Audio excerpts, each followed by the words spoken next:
Back at Ward Melville High School, you see the arithmetic, 7-7. Comsewogue held to no goals in the second half, Kerry. They had a 7-5 lead at halftime, and the only 2 goals in the third quarter scored by Shoreham-Wading River to tie the game. Mike Understein, his goal made it a 1-goal game, and then Billy Bichelle, the smallest guy on the field at 5'5", tied it. Comsewogue held at bay after seeing Shoreham possess the ball for the last 6.5 minutes, more or less. We go to overtime. Well, you know what, Barry? You got guys like Billy Bichelle, who's only a sophomore, getting the tying goal. You're getting a lot of young players that are really being important here. Zach Bates, another sophomore for Shoreham, doing a great job. So young players are really stepping up in these big games. They're going to use the long pole again for the face-off. Mike Colasanto, number 24 for Comsewogue, going to face off against Andy Hennessy here, Kerry. Alan, sudden death. Yeah, really. Got 3 long poles out there, Barry. 2 on the wing, 1 at the face-off X.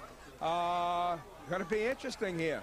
All right, Hennessy 26 in blue against Colasanto. Well, there's no question. I think you see now Comsewogue really feels that this face-off is important, and that's why they're going with the poles up at the midfield. They want to make sure they come up with the ball. They do not, however. Then we get a violation. Oh, a timeout called. Very smart timeout, Kerry. Their only timeout in overtime. They might have been able to lose the ball, but they had it momentarily, and they got a timeout call. Yeah, take a page out of the book of Bristol coach Bill Tierney. He gets an overtime game. He calls timeout, and he usually wins it right off the timeout. Very interesting. What started out the first half as an offensive war has really turned into a cat and mouse. Move the ball around, play defense, look for the open shot. So we have a tale of 2 halves here. Let's see what overtime holds. All right, Tommy Rotanz talking in the huddle. We know Understein has had the hot hand, the Understein brothers. You've got Shaknowski. You've got some other guys that you may want to go. Maybe little Billy Bichelle could sneak his way in. What do you look for, Kerry? Well, you know, they've got a lot of guns, I think, that are very dangerous. You know, of course, you've got Pescatelli, you've got Shaknowski, as you said, the 2 Untersteins. You know, any one of those 4 players. And of course, Billy Bichelle, the little sophomore who gets the tying goal. Don't discount him. You cannot just put all your defensemen on the big guns. You can't neglect these other 2 players. Mike Kennedy has 12 saves, 5 saves for Zach Bates on the other side. And now they'll put the ball in play here. Yeah, we have a... Here we go, yeah. Kevin Understein. I thought it almost looked like they're going to, after the timeout, so Understein to put the ball in play. Got to clear it. They do to Pescatelli. The first goal, and the winner goes to Hofstra to play Southside for the Long Island Championship. Pescatelli against Bayako. Up top, Jerry picks it up. Pescatelli. Checked by Bayako. Pescatelli still with it. Goes to his left. Bounces one and scores! Shoreham-Wading River has upset Comsewogue in overtime. Dale Pescatelli, the senior, going to Adelphi, wins it. The all-county player, he's got a count of a shot. We said it earlier. He drove to his left. He took that lefty bounce shot. He went off stick side, put it on the far pipe, and that was the game, Barry. What a great game this was. For the 2nd year in a row, Shoreham-Wading River has handed Comsewogue its only defeat. Last year they beat him twice, including the championship, and again they stun him here. The undefeated season of Comsewogue is over. They're stunned in disbelief, losing this one 8-7. A stunner, as you said, Barry. Hey, what a shot. Went to, I believe, his weekend. Pescatelli looking to get a shot off, and finally got the shot off, and I think Kennedy was a little shocked by that, the quickness of that. Hey, Barry, somewhere up above, Cal Cohart is smiling. And the Comsewogue Warriors season will come to end. Pete Mitchell denied his 100th victory as they are shut out in the second half And Tommy Rotanz decided, let's try working around Pescatelli. They felt maybe could beat his defender. He got the step carry, used the left hand, the all-county quarterback, and he comes home with a win. And again, he did exactly the right thing. His shot placement was perfect. He put it off stick, as we said just a moment ago. And it's just so unfortunate, Barry. These are two outstanding teams that it's just unfortunate that one of these teams is not going on. But it was a great game. Shoreham played a very smart game. Comsewogue shut down in the second half, and I think that really is the tale of this game, the fact that they were not able to put anything up on the board in the last 24 minutes. No question about it. That's the story. We want to congratulate Shoreham Wading River for knocking off Comsewogue 8-7. They'll represent Suffolk County against Southside next Tuesday in the championship of Long Island. We'll be back. Danny Lippenholtz will be back to chat with a couple of the stars and the victorious coach Tommy Rotanz when we return to Ward Melville High School in the Light Big Game of the Week.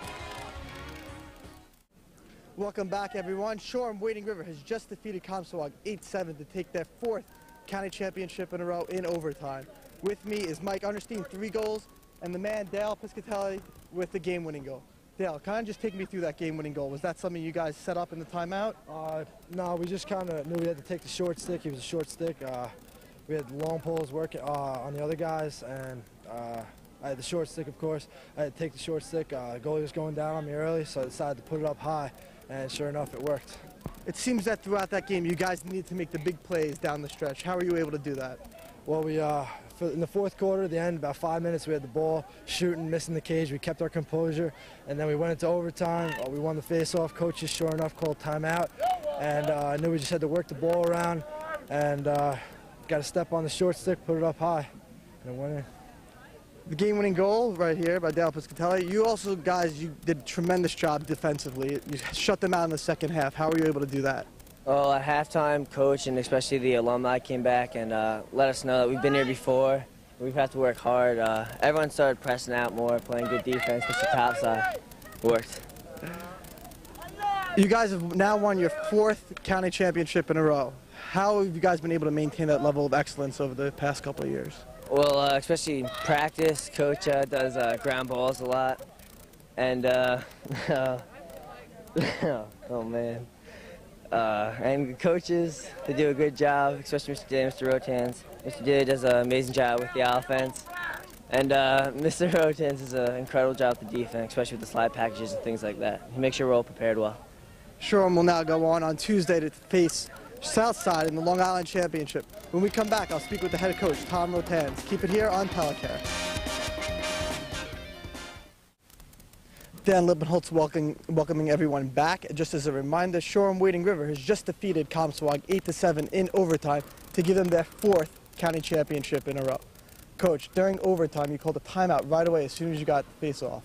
What was going through your mind during that? Well, we had spoken to the refs prior to the face-off, saying that if it's listen for our call, if he gets possession at any point, I'm going to be calling it. So I was down at the end of the box right by the ref, and as soon as we saw Andrew put his stick through the ball, we called it, and a nanosecond later it got checked out, so we got that timeout, and we just wanted to control the ball, which we did the whole second half. During halftime, you had said that you guys needed to do a better job defensively against Comsewogue. Yeah, we just had to get our matchups. They're a very, very fast, athletic, and dynamic team. I mean, they could put goals in, and then, I mean, you saw them in the first half. They're very, very explosive. Looking ahead now to Tuesday, you'll be facing Southside in the Long Island Championship. What do you have to do against that team? Look at the film and see what they do. Our motto in our program is to win the next game, and that's what we wanted to do here. We told the kids on Saturday that back in 1999 we had lost to Comsewogue twice and then lost the county championship. This time on Saturday we said we're going to win the game that counts, and that's what we tried to do today. And it's a great feat for our kids to beat such a great program like Comsewogue with that team and those players. Great coaching staff and great tradition. 4 county championships in a row. You'll be facing Southside in the Long Island Championship next week. When we come back, Barry and the crew will wrap things up. You're watching Championship Lacrosse on Telecare. We're back, and this one has come to an end. In overtime, sudden death, sudden victory. A key timeout called off the face-off. Talk about how important face-offs are. They went with the long pole. Comsewogue weren't able to get the face-off. Shoreham came up with it. Let's give credit to Andy Hennessy, who did a marvelous job on face-offs all day. They called the timeout, set up what they would hope would be the winning sequence, and they came up with a winning goal from Dale Pescatelli. And it's interesting. I'm talking to Mike Delia before the game, and I said, after the first game, what are some of the differences? What adjustments do you have to make? And Coach Delia says to me, I think one of the first things we got to do is we got to win the faceoffs. Comsewogue did a great job neutralizing Hennessy in the first game, and today they did that job. They came up with the faceoffs, and I think that was critical. The fact that they were able to maintain the possession as long as they did in the second half, Barry. Comsewogue was not able to get the ball. They couldn't get the, that's a great offense when you can keep the ball out of the hands of the other team. Well, and they kept the ball out of the hands of Ryan Hughes. Here was their All-American player. We didn't mention his name that often. Took maybe only 2 shots in the game. Came in with 45 goals. They didn't have possession at all for a good part of the second half, and that's credit to Shoreham Wading River. Comsewogue shut out for over 30 minutes in this game, Alan Hodish. Yeah, hard to believe. A 7-5 lead. It looked like they had it all going, Comsewogue. Great example on a high school level of ball control. Very impressed, and take a page out of Princeton, if you will, or Bill Taney, or you might call it Tommy Rotanz.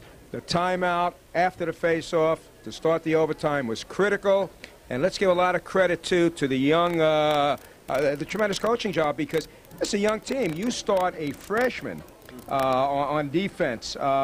Dave Van Voigt, the glue, is a senior. Brendan Gleason, a sophomore. The goalie, a sophomore. Bates only's played a season and a half. Cohart, throw him in the mix as a defensive player. Freshman to get, and Bichelle, a sophomore offensive player, with a young team to hang in there and find a way to win. Just a tremendous coaching job. Tremendous credit to the program. So for the second year in a row, Shoreham Wading River is the Suffolk County Class B champion, and they win it in dramatic style, 8-7 in overtime. And for Comsewogue, a very disappointing end to what had been a great season, leaving West Islip the only undefeated team still left. That's exactly correct, Barry. And we wish, of course, Shoreham great success as they continue a great season for Comsewogue. All right, don't forget more lacrosse coming your way. We'll have Mount Sinai and Babylon. So for all our crew, including Kerry Gluck, Alan Hodish, and this is Barry Landers saying so long, everybody.